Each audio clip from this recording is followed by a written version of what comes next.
بسم اللہ الرحمن الرحیم۔ قرآن پاک میں ارشاد ہے، تمہاری عورتیں تمہارے لیے کھیتیاں ہیں، تم آؤ اپنی کھیتیوں میں جس طرح چاہو۔ بیوی سے ہم بستری سے قبل دوائی جماع، تقبیل وغیرہ کے ذریعے جماع پر اس کو اچھی طرح آمادہ کر لے۔ ایک دوسرے کی شرمگاہوں کو دیکھنے سے اجتناب کریں۔ آمادہ ہونے کے بعد جماع سے قبل ہم بستری کی دعا پڑھیں۔ بالکل ننگے ہو کر جماع نہ کریں۔ حیض و نفاس کی حالت میں جماع نہ کریں۔ بوقت مجامعت بات نہ کریں۔ مرد اگر اپنی ضرورت سے پہلے فارغ ہو جائے تو ہٹنے میں جلدی نہ کرے بلکہ بیوی کی فراغت کا انتظار کرے۔ اسلام میں شوہر اور بیوی کا آپس میں جماع کرنا بہت ہی بابرکت عمل بتایا گیا ہے۔ اللہ تعالیٰ کا ارشاد ہے، اور اس کی قدرت کی نشانیوں میں سے ایک نشانی یہ ہے کہ اس نے تمہارے لیے تمہاری ہی جنس کی عورتیں پیدا کی تاکہ ان کی طرف مائل ہو کر سکون حاصل کرو۔ حضرت ابو ذر رضی اللہ تعالی عنہ فرماتے ہیں، بعض صحابہ کرام رضوان اللہ علیہم اجمعین نے آپ صلی اللہ علیہ وسلم سے عرض کی، اے اللہ کے رسول صلی اللہ علیہ وسلم، مالدار اجر و ثواب میں آگے بڑھ گئے، حالانکہ وہ بھی نماز ویسے ہی پڑھتے ہیں جیسے ہم پڑھتے ہیں، ویسے ہی روزے رکھتے ہیں جیسے ہم رکھتے ہیں، اور اپنے فاضلہ موال کو خیرات کرتے ہیں۔ آپ صلی اللہ علیہ وسلم نے فرمایا کہ تمہارے لیے اللہ نے ایسی چیزیں نہیں بنائی جنہیں تم خیرات کر سکتے ہو، اس لیے سنو، ایک بار سبحان اللہ کہنا صدقہ ہے، ایک بار اللہ اکبر کہنا صدقہ ہے، برائی سے روکنا صدقہ ہے، اور تمہاری شرمگاہوں کے اندر بھی صدقہ ہے۔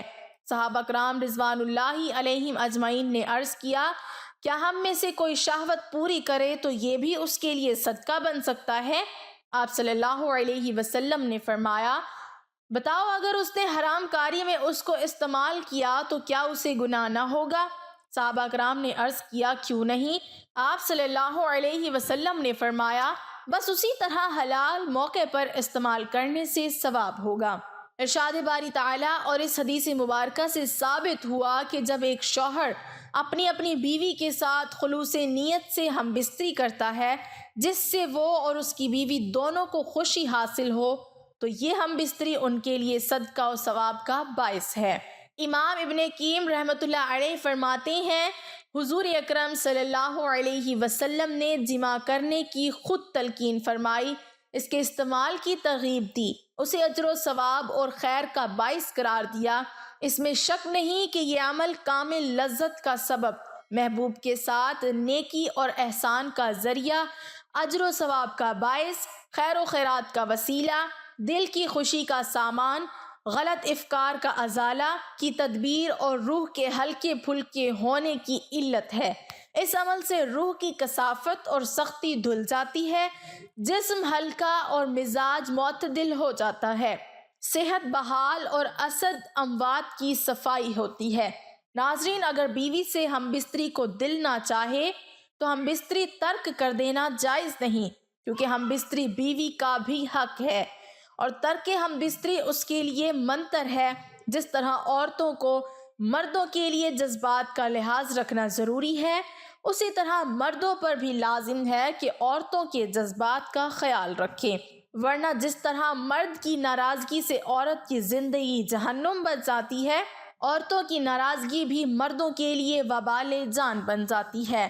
سیدنا عمر رضی اللہ تعالی عنہ کے پاس حضرت کعب رضی اللہ تعالی عنہ تشریف فرما تھے کہ ایک خاتون آئی اور آ کر کہنے لگی، اے امیر المومنین، میرا خاوند بہت نیک ہے، ساری رات تہجد پڑھتا ہے اور سارا دن روزہ رکھتا ہے۔ یہ کہہ کر خاموش ہو گئی۔ حضرت عمر رضی اللہ تعالی عنہ بڑے حیران ہوئے کہ یہ خاتون کیا کہنے آئی ہے۔ اس نے پھر یہی بات دوبارہ دہرائی کہ میرا خاوند بہت نیک ہے، ساری رات تہجد میں گزارتا ہے اور سارا دن روزہ رکھتا ہے۔ یہ سن کر حضرت کعب رضی اللہ تعالی عنہ بول پڑے کہ اے امیر المومنین، اس نے بڑے اچھے انداز میں اپنے خاوند کی شکایت کی ہے۔ امیر المومنین بولے، کیسی شکایت ہے؟ جب وہ ساری رات تہجد پڑھتا رہے گا اور سارا دن روزہ رکھے گا تو پھر اپنی بیوی کو وقت کب دے گا؟ تو یہ خاتون کہنا چاہتی ہے کہ میرا خاوند نیک تو ہے لیکن مجھے وقت نہیں دیتا۔ چنانچہ حضرت عمر رضی اللہ تعالی عنہ نے اس کے خامند کو بلایا تو اس نے کہا، ہاں اے امیر المومنین، میں مجاہدہ کرتا ہوں۔ حضرت عمر رضی اللہ تعالی عنہ نے حضرت کعب رضی اللہ تعالی عنہ سے کہا کہ آپ فیصلہ کریں۔ حضرت کعب رضی اللہ تعالی عنہ نے اس شخص سے فرمایا کہ دیکھو، شرعاً تمہارے لیے ضروری ہے کہ تم اپنی بیوی کے ساتھ وقت گزارو، ہنسی خوشی اس کے ساتھ رہو، اور کم از کم ہر 3 دن کے بعد اپنی بیوی کے ساتھ ہم بستری کرو۔ وہ میاں بیوی جب جا چکے تو حضرت سیدنا عمر رضی اللہ تعالی عنہ نے حضرت کعب رضی اللہ تعالی عنہ سے پوچھا کہ آپ نے یہ شرط کیوں لگائی کہ ہر 3 دن کے بعد بیوی سے ملا کرو؟ تو انہوں نے کہا، دیکھیں، اللہ رب العزت نے مرد کو زیادہ سے زیادہ 4 شادیوں کی اجازت دی ہے۔ چنانچہ اگر 4 شادیاں بھی کسی کی ہوں تو 3 دن کے بعد پہلی بیوی کی باری آتی ہے۔ تو اس لیے میں نے اس سے کہا کہ زیادہ سے زیادہ تم 3 دن رات عبادت کر سکتے ہو، اور 3 دن کے بعد 1 دن اور رات بھر تمہاری بیوی کا حق ہے جو تمہیں اس کے ساتھ گزارنا پڑے گا۔ بیویوں سے متعلق رسول اللہ صلی اللہ علیہ وسلم نے فرمایا کہ عورتوں کے ساتھ خیر خواہی کرو، اس لیے کہ وہ تمہارے پاس قیدی ہیں، تم ان سے ہم بستری اور عصمت اور اپنے مال کی امانت وغیرہ کے علاوہ اور کچھ بھی اختیار نہیں رکھتے، اور جب وہ اپنا فرض ادا کرتی ہوں تو پھر ان کے ساتھ بدسلوکی کا جواز کیا ہے؟ ہاں، اگر وہ کسی بنی ہوئی بے حیائی کا ارتکاب کریں تو پھر تمہیں انہیں سزا دینے کا حق حاصل ہے۔